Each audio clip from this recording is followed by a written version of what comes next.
다 함께 사도신경으로 우리의 신앙을 고백하겠습니다. 나는 전능하신 아버지 하나님 천지의 창조주를 믿습니다. 나는 그의 유일하신 아들 우리 주 예수 그리스도를 믿습니다. 그는 성령으로 잉태되어 동정녀 마리아에게서 나시고 본디오 빌라도에게 고난을 받아 십자가에 못 박혀 죽으시고 장사된 지 사흘 만에 죽은 자 가운데서 다시 살아나셨으며 하늘에 오르시어 전능하신 아버지 하나님 우편에 앉아 계시다가 거기로부터 살아있는 자와 죽은 자를 심판하러 오십니다. 나는 성령을 믿으며 거룩한 공교회와 성도의 교제와 죄를 용서받는 것과 몸의 부활과 영생을 믿습니다. 아멘. 찬송가 589장 함께 찬양하겠습니다. 589장 함께 찬양하겠습니다. 넓은 들에 익은 곡식 황금 물결 뒤치며 어디든지 태양빛에 향기 진동하도다. 무르익은 저 곡식은 낯을 기다리는데 때가 지나가기 전에 어서 추수합시다. 추수할 것 많은 때에 일꾼 매우 적으니 열심히 있는 일꾼들을 주여 보내주소서. 무르익은 저 곡식은 낯을 기다리는데 때가 지나가기 전에 어서 추수합시다. 먼 동틀 때 일어나서 일찍 들에 나가 황혼 때가 되기까지 추수하게 하소서. 무르익은 저 곡식은 낯을 기다리는데 때가 지나가기 전에 어서 추수합시다. 거둬들인 모든 알고 전국 창고 들인 후 주가 베풀 잔치 차리 우리 참여하겠네. 무르익은 저 곡식은 낯을 기다리는데 때가 지나가기 전에 어서 추수합시다. 아멘. 오늘 하나님께서 우리에게 주시는 말씀은 갈라디아서 2장 20절 말씀입니다. 갈라디아서 2장 20절 말씀 우리 함께 읽겠습니다. 내가 그리스도와 함께 십자가에 못 박혔나니 그런즉 이제는 내가 사는 것이 아니요 오직 내 안에 그리스도께서 사시는 것이라. 이제 내가 육체 가운데 사는 것은 나를 사랑하사 나를 위하여 자기 자신을 버리신 하나님의 아들을 믿는 믿음 안에서 사는 것이라. 아멘. 예수님을 영접하고 신앙생활하는 분들 중에 아마 갈라디아서 2장 20절 말씀을 모르시는 분들은 거의 없을 것입니다. 이 말씀을 암송하기도 하고 이 말씀을 노래로 만들어서 고백하기도 합니다. 이 말씀을 다 알고 있는 것 같이 우리는 다 생각을 하는데 사실은 따져보면 이 말씀대로 살아가는 사람들을 만나기가 쉽지 않다고 하는 것입니다. 그래서 세상 사람들이 그리스도인들을 향해서 말만 하고 행하지 않는다라고 손가락질하는 이유도 여기 있지 않은가 싶은 생각을 합니다. 오늘 말씀을 다시 한번 보면 내가 그리스도와 함께 십자가에 못 박혔나니 그런즉 이제는 내가 사는 것이 아니요 오직 내 안에 그리스도께서 사시는 것이라.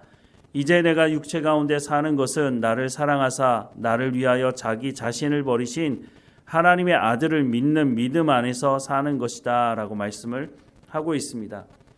내가 그리스도와 함께 십자가에 못 박혔다 라고 하는 이 말씀, 내가 그리스도와 함께 십자가 위에서 예수님과 함께 죽었다는 의미 아닙니까? 예수님께서 왜 십자가 위에서 죽으셨습니까? 우리의 죄의 문제를 해결하기 위해서 예수님께서 십자가 위에서 죽으신 것 아닙니까?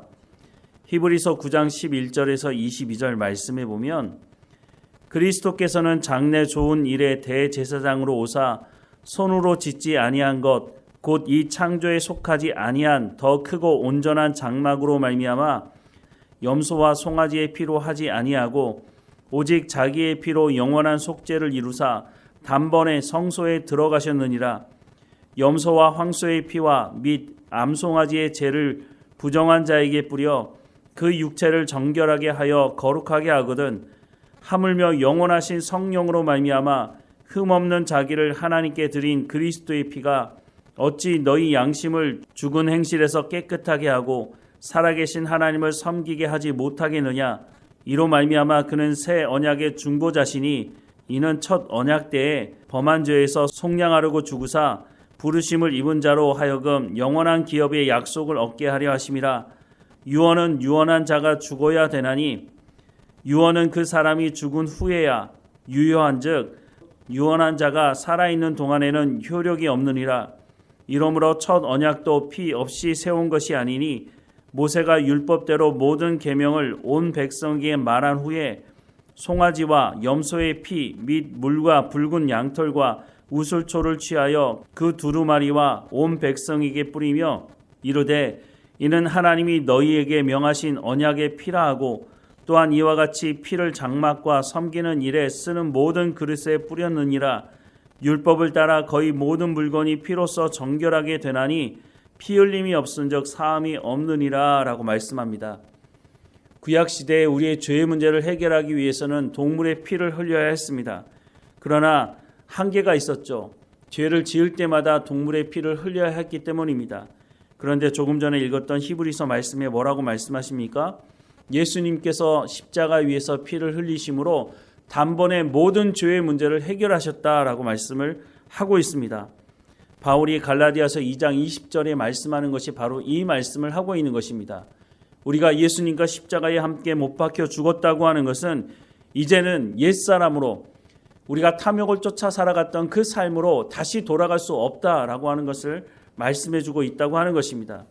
그러면 이제부터는 어떻게 살아가야 된다는 말씀을 하고 있는 겁니까? 우리 안에 예수 그리스도를 통해서 채워지는 하나님의 말씀으로 살아가야 한다라고 하는 것을 말씀해주고 있는 것입니다. 예수님께서 한 번은 이런 말씀을 하셨는데요. 마태복음 12장 43절에서 45절 말씀해 보면 더러운 귀신이 사람에게서 나갔을 때에 물 없는 곳으로 다니며 쉬기를 구하되 쉴 곳을 얻지 못하고 이에 이르되 내가 나온 내 집으로 돌아가리라 하고 와 보니 그 집이 비고 청소되고 수리되었거늘 이에 가서 저보다 더 악한 귀신 7을 데리고 들어가서 거하니 그 사람의 나중 형편이 전보다 더욱 심하게 되느니라. 이 악한 세대가 또한 이렇게 되리라 라고 말씀하고 있습니다. 이게 무슨 말씀일까요? 귀신 들렸던 사람이 그 귀신으로부터 해방되었습니다. 그리고 그 안이 수리되고 청소가 되었다고 말씀하고 있습니다. 그런데 귀신이 와서 보니까 그 안이 비어있고 아무것도 있지 않으니까 자기보다 더 악한 귀신 7을 데리고 와서 이 사람의 나중 형편이 더 나쁘게 되었다라고 말씀을 하고 있는 것이죠. 그러면 무엇이 이 사람에게 문제였을까요?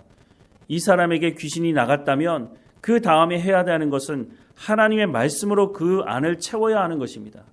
하나님의 말씀을 따라 순종하는 삶을 살아가야 하는 것이죠. 그런데 이 사람이 그렇게 하지 않은 것입니다. 그러니 이전보다 더 악한 상황이 벌어지고 말았다고 말씀하고 있습니다. 오늘 말씀이 뭐라고 말씀하고 있습니까? 내가 그리스도와 함께 십자가에 못 박혔나니 그런즉 이제는 내가 사는 것이 아니요 오직 내 안에 그리스도께서 사시는 것이다 라고 말씀하고 있지 않습니까? 우리가 예수 그리스도를 믿음으로 말미암아 십자가에 함께 못 박혀 죽음으로 우리의 죄의 문제가 해결됐다면 그 다음에 어떻게 하라고요? 오직 내 안에 그리스도께서 사시는 삶을 살아가야 된다라고 말씀을 하고 있는 것입니다. 그래서 말씀을 계속 보면 이제 내가 육체 가운데 사는 것은 나를 사랑하사 나를 위하여 자기 자신을 버리신 하나님의 아들을 믿는 믿음 안에서 사는 것이다 라고 고백하고 있습니다. 우리 안에 하나님의 말씀으로 채워야 한다는 것입니다. 골로새서 3장 10절에 말씀하는 것처럼 우리의 지식까지 하나님의 말씀으로 새로워져야 된다고 하는 말씀을 우리가 기억해야 한다고 하는 것입니다. 우리가 의지가 있다고 해서 하나님의 말씀으로 늘 채워지는 것은 또한 아닌 것 같습니다. 우리가 결단도 하고 성경 말씀을 가까이 하겠다고 성경을 통독하겠다고 얼마나 많은 결정을 했습니까? 그럼에도 불구하고 며칠 지나다 보면 또 잊어버리고 또 잊어버리지 않습니까? 거기에 우리가 빠뜨린 것이 하나 있습니다. 그것이 바로 성령의 충만함을 받는 것입니다. 예수님께서 성령이 오실 것이라고 말씀하지 않으십니까? 그때 예수님께서 하신 말씀이 성령이 오시면 그 성령께서 하나님의 말씀을 깨달아 알게 하시고 예수님을 증언하실 것이고 또한 성령의 열매를 맺어갈 수 있도록 우리를 위해서 말할 수 없는 탄식으로 중보하신다고 말씀하고 있습니다. 그러니 우리가 성령의 충만함을 받아야 된다라고 주님 말씀하고 있는 것이죠. 구원한 자에게 성령을 주시겠다고 말씀하지 않으십니까?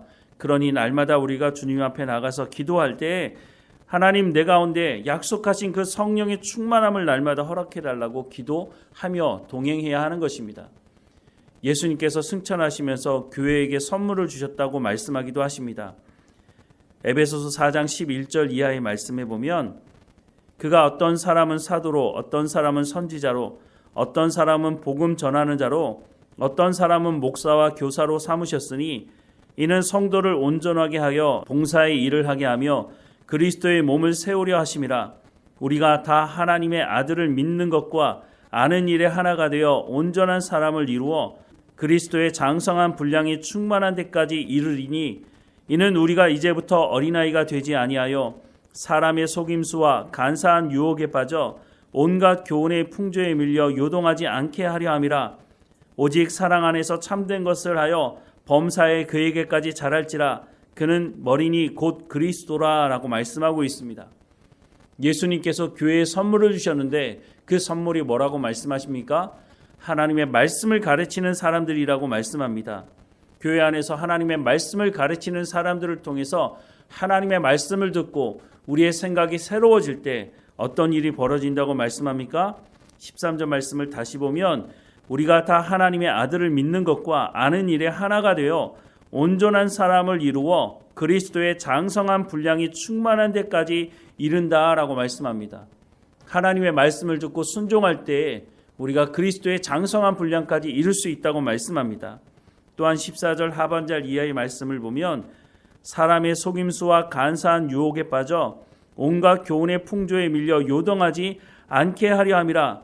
오직 사랑 안에서 참된 것을 하여 범사에 그에게까지 자랄지라. 그는 머리니 곧 그리스도라 라고 말씀하고 있습니다. 하나님의 말씀이 우리 가운데 충만해야, 하나님의 말씀을 듣고 우리가 그 말씀대로 순종해야 우리가 사람의 속임수나 간사의 유혹에 빠져 이 세상의 풍조에 밀려 요동하지 않는 삶을 살아갈 수 있다라고 말씀하고 있는 것입니다. 하나님 말씀 듣기를 즐거워해야 합니다. 하나님 말씀 듣기를 소망해야 합니다. 또한 하나님의 말씀을 들었다면 그 말씀대로 순종하는 삶에 열매가 있도록 성령의 충만함을 구해야 한다라고 말씀을 하고 있는 것이죠. 우리가 갈라디아서 2장 20절 말씀을 입으로만 고백할 것이 아니라 우리의 삶을 통해서 열매를 맺어야 한다고 하는 것입니다. 오늘 말씀을 다시 한번 볼까요? 내가 그리스도와 함께 십자가에 못 박혔나니 그런즉 이제는 내가 사는 것이 아니요 오직 내 안에 그리스도께서 사시는 것이라. 이제 내가 육체 가운데 사는 것은 나를 사랑하사 나를 위하여 자기 자신을 버리신 하나님의 아들을 믿는 믿음 안에서 사는 것이라. 오늘 말씀과 같이 우리가 예수 그리스도를 믿음으로 십자가에 못 박혀 죽었다면 이제는 우리가 하나님의 말씀을 우리의 마음 가운데 채우고 그 말씀대로 순종하는 삶을 살아가는 것이 맞는 것입니다. 하지만 그것이 쉬운 삶은 아니라고 성경은 분명히 말씀하고 있습니다. 하지만 여기서 끝이 아니라 성령을 통해서 우리가 이 말씀을 이루어가는 삶을 살아갈 수 있다라고 분명히 말씀하고 있다고 하는 것입니다. 그러니 오늘도 하나님 앞에 엎드려 성령의 충만함을 구하고 성령께서 주시는 그 힘과 능력으로 하나님의 말씀을 온전히 이루며 살아가는 우리의 삶이 되기를 주님의 이름으로 축원합니다. 기도하겠습니다. 사랑하는 하나님, 오늘 말씀하신 그 말씀의 고백이 우리 가운데 있습니다. 우리가 입으로만 이 고백을 하는 것이 아니라 우리의 삶의 고백이 될 수 있도록 하나님 인도해 주옵소서. 그래서 우리 가운데 성령의 충만함을 허락해 주옵소서. 성령의 충만함으로 하나님의 말씀을 깨달아 알게 하시고 행할 수 있는 능력을 허락해 주셔서 성령의 열매를 우리의 삶의 현장에서 맺어갈 수 있도록 은혜를 허락해 주옵소서. 가정에서 또한 사람들을 만나는 현장 속에서 일터에서 우리가 이 말씀대로 순종하며 열매 맺어갈 수 있도록 날마다 하나님 주시는 참 기쁨과 평안을 누리며 살아갈 수 있도록 우리의 삶을 주관하시고 인도해 주옵소서. 구하는 자에게 성령을 주시겠다고 약속하고 계시니 그 약속의 말씀대로 모든 구하는 사람 한 사람마다 성령을 허락해 주시고 하나님과 동행하는 삶을 살아갈 수 있도록 은혜를 베풀어 주옵소서. 또한 교회 안에 말씀을 가르치는 사역자들을 세워주셨다고 말씀하시니 말씀을 가르치는 자들이 깨어있게 하시고 성령의 충만함으로 하나님의 말씀을 대언할 수 있도록 은혜를 베풀어 주시고 모든 성도들 하나님 말씀 듣기를 사모함으로 모이게 하시며 그 말씀을 듣고 또한 삶의 현장으로 돌아가서 성령의 열매를 맺고 또 돌아와서 하나님께 감사하는 예배의 현장이 될 수 있도록 하나님 인도해 주옵소서. 하나님 우리의 연약함을 고백하오니 불쌍히 여겨주시고 우리의 육체의 연약함도 강건하여 지도록 하나님 지키시고 인도해 주옵소서. 오늘도 우리와 동행하시는 하나님께 감사하고 예수 그리스도의 이름으로 기도드립니다. 아멘. 하늘에 계신 우리 아버지, 아버지의 이름을 거룩하게 하시며 아버지의 나라가 오게 하시며 아버지의 뜻이 하늘에서와 같이 땅에서도 이루어지게 하소서. 오늘 우리에게 일용할 양식을 주시고 우리가 우리에게 잘못한 사람을 용서하여 준 것 같이 우리 죄를 용서하여 주시고 우리를 시험에 빠지지 않게 하시고 악에서 구하소서. 나라와 권능과 영광이 영원히 아버지의 것입니다. 아멘.